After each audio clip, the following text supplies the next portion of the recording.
శ్రీ శివమహాపురాణము విద్యేశ్వర సంహిత అథ ఏకవింశోऽధ్యాయः పార్థివ పూజావర్ణనము. ఋషయ ఊచుః సూత మహాభాగా వ్యాసశిష్య నమోస్తుతే సమ్యగుక్తం త్వయా తాత పార్థివార్చా విధానకం కామనా భేదమాశ్రిత్య సంఖ్యాం బ్రూహి విధానతః శివపార్థివలింగానాం కృపయా దీనవత్సల. ఋషులిట్లు పలికిరి, ఓ సూత మహాత్మా, వ్యాసశిష్య, నీకు నమస్కారము. నీవు పార్థివలింగ పూజా విధానమును చక్కగా వర్ణించితివి.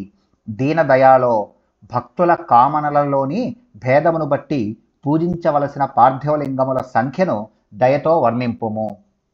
సూత ఉవాచ శృణుధ్వం మృషయః సర్వే పార్థివార్చా విధానకం యస్యానుష్ఠాన మాత్రేణ కృతకృత్యో భవేన్నరః అకృత్వా పార్థివం లింగం యోన్యదేవం ప్రపూజయేత్ వృధా భవతి సా పూజ దమదానిధికం వృధా.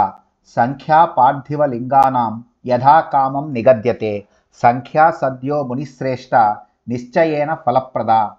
ప్రథమావాహనం తత్ర ప్రతిష్టా పూజనం పృథక్ లింగాకారం సమం తత్ర సర్వం జ్ఞేయం పృథక్ పృథక్.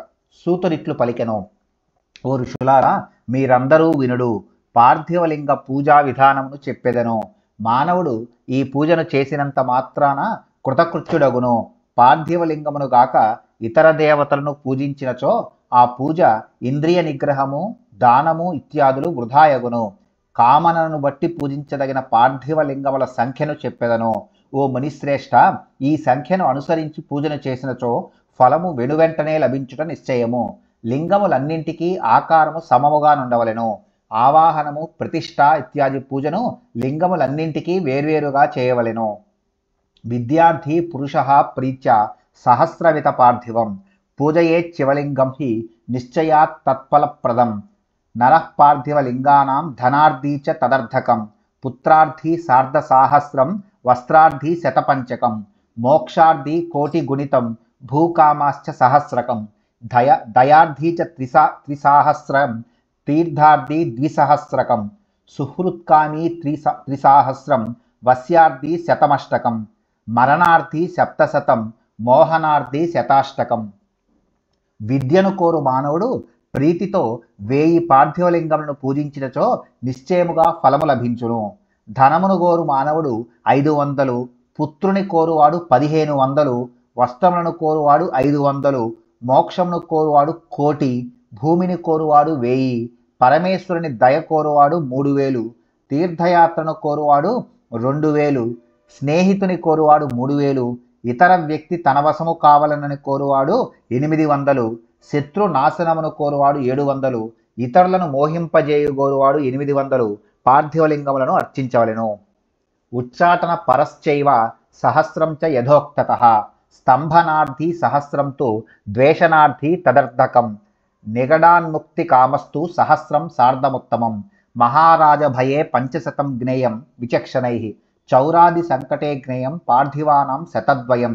డాకిన్యాది భయే 500 ముక్తం చ పార్థివం దారిద్ర్యే 5,000 సర్వకామదం.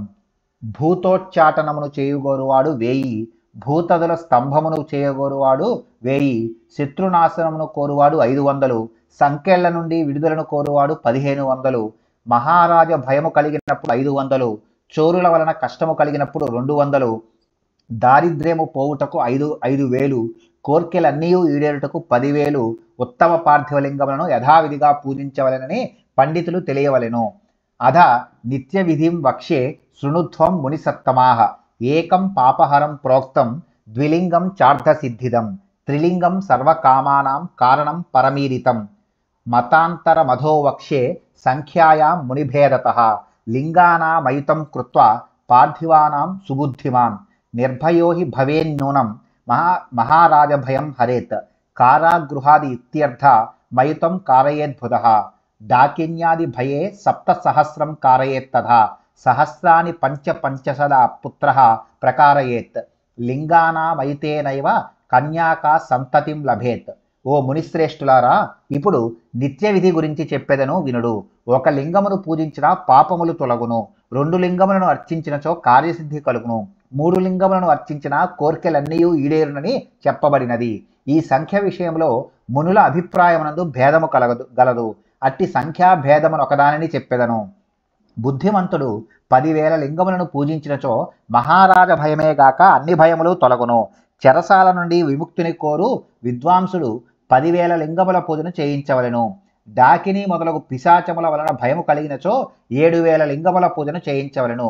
పుత్ర సంతానము లేనివాడు 55,000 లింగములను పూజించవలెను. 10,000 లింగములను పూజించినచో పుత్రిక కలుగును. లింగానామయుతేనైవ ఐశ్వర్యమాప్నుయాత్ లింగానాం ప్రయుతేనైవ హ్యతులాం శ్రియమాప్నుయాత్ కోటిమేకాం తు లింగానాం యః కరోతి నరో భువి శివ ఏవ భవేత్సోపి నాత్ర కార్యా విచారాణ అర్చా పార్థివ లింగానాం కోటియజ్ఞ ఫలప్రద భుక్తిదా ముక్తిదా నిత్యం తతః కామార్థినాం నృణాం వినా లింగార్చనం యస్య కాలో గచ్చతి నిత్యసః మహాహానిర్భవేత్తస్య దుర్వృత్తస్య దురాత్మనః.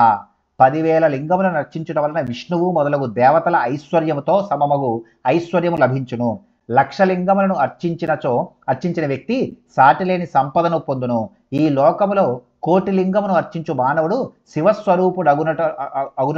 శివస్వరూపుడగునటలో సందేహము లేదు. పార్థివ లింగార్చన వలన 1,00,000 యజ్ఞముల ఫలము లభించును. ఈ అర్చన మానవులకు భుక్తిని ముక్తిని ఇచ్చుట మాత్రమే గాక కోర్కెల నీడేర్చును. ఏనాడు లింగార్చన లేకుండగా కాలము గడుపు దురాత్మునకు గొప్ప హాని కలుగును. ఏకత సర్వదానాని వ్రతాని వివిధాని చ తీర్థాని నియమా యజ్ఞ లింగార్చా చైకత స్మృత కలౌ లింగార్చనం శ్రేష్టం తథా లోకే ప్రదృశ్యతే తథా నాస్తితి శాస్త్రాన మేష సిద్ధాంత నిశ్చయః. భుక్తి ముక్తిప్రదం లింగం వివిధాపన్నివారణం పూజయిత్వా నరో నిత్యం శివ సాయుజ్యమాప్నుయాత్. శివనామమయం లింగం నిత్యం పూజ్యం మహర్షిభిః యతశ్చ సర్వలింగేషు తస్మాత్ పూజ్యం విధానతః. అన్ని దానములు, వివిధ వ్రతములు, తీర్థములు, నియమములు మరియు యజ్ఞములు ఒకవైపు, లింగార్చన మరి ఒక వైపు అన్ని స్మృతులు చెప్పుచున్నవి. కలియుగములో లింగార్చన లోకములో ఎట్లు శ్రేష్టమై ఉన్నదో అట్టి శ్రేష్టమైనది మరి ఒకటి లేదని శాస్త్రములు నిర్ణయించినవి. భుక్తిని ముక్తిని ఇచ్చి విభిన్న ఆపదలను తొలగించే లింగమును నిత్యము అర్చించు మానవుడు శివ సాయుధ్యమును పొందును. పంచాక్షరీ మంత్ర రూపమగు లింగములన్నింటిలో శ్రేష్టమైనది కావున మహర్షులు నిత్యము దానిని యథావిధిగా ఉపాసించవలెను. ఉత్తమం మధ్యమం నీచం త్రివిధం లింగమీరితం మానతో మునిశార్ధూలాస్తచ్చునుధ్వం వదామ్యహం చతురంగుల ముచ్ఛ్రాయం రమ్యం వేదికయా యుతం ఉత్తమం లింగమాఖ్యాతం మునిభిః శాస్త్రకోవిదైః తదర్థం మధ్యమం ప్రోక్తం తదర్థ మధుమం స్మృతం ఇత్థం త్రివిధమాఖ్యాతముత్తరోత్తరతః పరం అనేక లింగం యో నిత్యం భక్తి శ్రద్ధా సమన్వితః పూజయేత్ సకలభ్యేత్కా మాన్మనసా మానసే స్థితాన్ న లింగాధారణాదన్యత్పుణ్యం వేద చతుష్టయే విద్యతే సర్వశాస్త్రానామేష ఏవ వినిశ్చయః. లింగములు మహిమను బట్టి ఉత్తమ మధ్యమ నీచములని 3 విధములుగా నున్నవి. ఓ మునిశ్రేష్ఠులారా, వీటి వివరములను నేను చెప్పెదను వినుడు. 4 అంగుళముల ఎత్తు కలిగి పీఠమును కలిగి ఉన్న సుందరమగు లింగము ఉత్తమమని శాస్త్ర పండితులకు మునులు చెప్పి ఉన్నారు. దానిలో సగము ఎత్తున్నది మధ్యమమని, 4వ వంతు ఉన్నదని అధమమని చెప్పబడినది. ఈ విధముగా ఈ 3 లింగములు ఉత్తరోత్తరము అధిక మహిమ గలవనియు చెప్పబడినది. అనేక లింగములను నిత్యము భక్తి శ్రద్ధలతో కూడి పూజించు నరుని మనోరథములన్నీ ఈడేరును. 4 వేదములలో లింగారాధనము కంటే అధిక పుణ్యముగు కర్మ లేదని సర్వశాస్త్రముల నిశ్చయమై ఉన్నది. సర్వమేతత్ పరిత్యజ్య కర్మజాలమశేషతః భక్త్యా పరమయా విద్వాన్ లింగమేకం ప్రపూజయేత్. లింగేర్చితేర్చితం సర్వం జగత్ స్థావర జంగమం సంసారాం బుధిమగ్నానాం నాణ్యత్తారణ సాధనం అజ్ఞాన తిమిరాం ధానాం విషయాసక్త చేతసాం ప్లవో నాణ్యోస్తి జగతి లింగారాధనమంతరా. విద్వాంసుడు ఈ కర్మ సముదాయమునంతను వీడి పూర్ణ భక్తితో లింగ పూజను మాత్రమే చేయవలెను. లింగము నర్చించినచో చరాచర జగత్తునంతను అర్చించినట్లే యగును. అజ్ఞానము అనే చీకటిచే అంధులై ఇంద్రియ భోగముల యందు నిమగ్నమైన మనస్సు కలిగిన వారికి ఈ లోకములో లింగార్చన తక్క మరి యొక్క నావ లేదు. హరిబ్రహ్మ దయోదేవ మునయో యక్షరాక్షసాః గంధర్వాశ్చరణాసిద్ధా దైతేయా దానవాస్తథా నాగాశేష ప్రభృతయో గరుడాధ్యా ఖగాస్తథా సప్రజాపతయశ్చాన్యే మనవః కిన్నరా నరాః పూజయిత్వా మహాభక్త్వా లింగం సర్వార్థసిద్ధిదం ప్రాప్తాః కామానభీష్టాంశ్చ సర్వాన్ హృది స్థితాన్. విష్ణువు, బ్రహ్మ మొదలగు దేవతలు, మునులు, యక్షులు, రాక్షసులు, గంధర్వులు, చారణులు, సిద్ధులు, దైత్యులు, దానవులు మరియు శేషుడు మొదలగు నాగులు, గరుడు మొదలగు పక్షులు, ప్రజాపతులు, మానవులు, కిన్నరులు మరియు నరులు సర్వకార్యములను సిద్ధింపజేయు లింగమును మహాభక్తితో పూజించి తమ తమ మనోరథములన్నింటినీ పొందిరి. బ్రాహ్మణ క్షత్రియో వైశ్య శూద్రో వా ప్రతిలోమజః పూజయేత్ సతతం లింగం తన్మంత్రేణ సాదరం కిం బహూక్తేన మునయః స్త్రీణామపి తథాన్యతః అధికారోస్తి సర్వేషాం శివలింగార్చనే ద్విజానాం వైదికేనాపి మార్గేణారాధనం వరం అన్యేషామపి జంతూనాం వైదికేన న సమంతం వైదికానాం ద్విజానాం చ పూజా వైదిక మార్గతః కర్తవ్యా నాణ్య మార్గేణ ఇత్యాహ భగవాన్ శివః దధీచి గౌతమాదీనాం శాపేన దగ్ధచేతసాం ద్విజానాం జయతే శ్రద్ధ నైవ వైదిక కర్మణి. బ్రాహ్మణ, క్షత్రియ, వైశ్య శూద్రులేగాక సర్వులు లింగమును ఆయా మంత్రములతో శ్రద్ధగా నిత్యము పూజించవలెను. ఓ మునులారా, ఇన్ని మాటలేలా. ఓ ద్విజులారా, స్త్రీలకు ఇతరులకు అందరికీ కూడా శివలింగమును అర్చించుటయందు అధికారము గలదు. ద్విజులు వైదిక పద్ధతిలో ఆరాధించుటయే శ్రేష్టము. ఇతరులకు వైదిక పద్ధతి అనుకూలము కాదు. వేదవేత్తలకు ద్విజులు వైదిక పద్ధతిలోనే పూజించవలెననియు ఇతర పద్ధతిలో కాదనియు పరమేశ్వరుడు చెప్పెను. దధీచి, గౌతముడు మొదలగు ఋషుల శాపముచే భ్రష్టమైన అంతఃకరణము గల ద్విజులకు వైదిక కర్మల యందు శ్రద్ధ కలగనే కలగదు. యో వైదిక మనాదృత్య కర్మస్మార్మధాపివ అన్యత్సమాచరేన్మర్త్యో న సంకల్ప ఫలం లభేత్ ఇత్తం కృత్వార్చనం శంభోర్నై వేద్యాంత విధానతః పూజయే దష్టమూర్తిశ్చ తత్రైవ త్రిజగన్మయీః క్షితిరాపో నలో వాయురాకాశ సూర్య సోమకౌ యజమాన ఇతి త్వష్టో మూర్తయః పరికీర్తిత సర్వో భవస్య రుద్రస్య ఉగ్రో భీమ ఇతీశ్వరః మహాదేవః పశుపతి రేతాన్మూర్తిభిరర్చయేత్. వైదిక కర్మలను, స్మార్త కర్మలను అశ్రద్ధ చేసి ఇతర కర్మలను ఆచరించు మానవుడు తాను కోరిన ఫలమును పొందడు. ఈ విధముగా నైవేద్యము వరకు యథావిధిగా అర్చించి ఆలింగమునందే త్రిలోకములను వ్యాపించి ఉన్న అష్టమూర్తులను పూజించవలెను. భూమి, నీరు, అగ్ని, వాయువు, ఆకాశము, సూర్యుడు, చంద్రుడు, సోమయాజి అనునవి అష్టమూర్తులు అని కీర్తింపబడినవి. శర్వుడు, భవుడు, రుద్రుడు, ఉగ్రుడు, భీముడు, ఈశ్వరుడు, మహాదేవుడు, పశుపతి అను నామములను అష్టమూర్తులతో పాటు భావించి అర్చించవలెను. పూజయేత్ పరివారం చ తతశంభోస్సు భక్తితః ఈశానాది క్రమాత్తత్ర చందనాక్షత పత్రకైః ఈశానాం నందినం చండం మహాకాలం చ భృంగిణం వృషం స్కందం కపర్దీశం సోమం శుక్రం చ తత్క్రమాత్ అగ్రతో వీరభద్రం చ పృష్ఠే కీర్తిముఖం తథా తత ఏకాదశాన్ రుద్రాన్ పూజయేద్విధినా తతః పంచాక్షరం జప్వా శతరుద్రియమేవ చ స్తుతిర్నానావిధాః కృత్వా పంచాంగ పఠనం తతః ప్రదక్షిణం కృత్వా నత్వాలింగం విసర్జయేత్.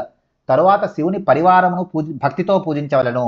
ఈశాన్యునితో మొదలిడి క్రమముగా నంది, చండ, మహాకాల, భృంగి, వృష, స్కంద, కబర్దీశ, సోమ, శుక్రులను అగ్రమనందు వీరభద్రుని, వెనుక కీర్తిముఖుని గంధ, అక్షత, బిల్వపత్రములతో పూజించవలెను. తరువాత 11 రుద్రులను యథావిధిగా పూజించి పంచాక్షరిని జపించి రుద్రాధ్యాయమును పఠించవలెను. పిమ్మట వివిధ స్తుతులను, పంచాంగమును పఠించి ప్రదక్షిణము చేసి నమస్కరించి లింగమునకు ఉద్వాసన చెప్పవలెను.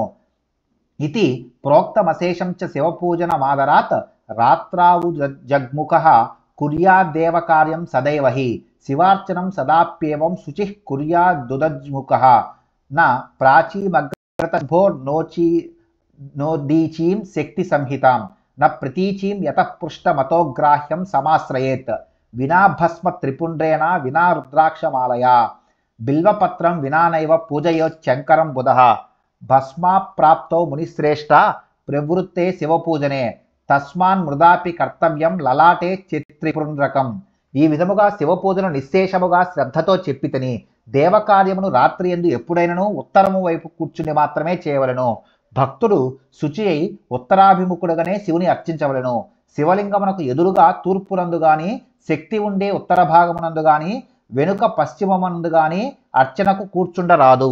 కావున మిగిలిన దక్షిణమునందు కూర్చుండవలెను. భస్మ యొక్క త్రిపుండ్రము లేకుండా, రుద్రాక్షమాల లేకుండా, మారేడు దళములు లేకుండా విఘ్నుడు శంకరుని అర్చించరాదు. ఓ మునివరులారా, శివపూజ ఆరంభమైనప్పుడు భస్మ లభించనిచో మట్టితోనైనను లలాటమునందు త్రిపుండ్రమును ధరించవలెను. ఇది శ్రీ శివమహాపురాణే ప్రథమాయాం విద్యేశ్వర సంహితాయాం సాధ్య సాధన ఖండే పార్థివ పూజన వర్ణనం నామైక ఏకోవింశోధ్యాయ. శ్రీ శివమహాపురాణంలోని విద్యేశ్వర సంహిత యందు సాధ్య సాధన ఖండంలోని పార్థివ పూజన వర్ణనము అనే 21వ అధ్యాయము ముగిసినది.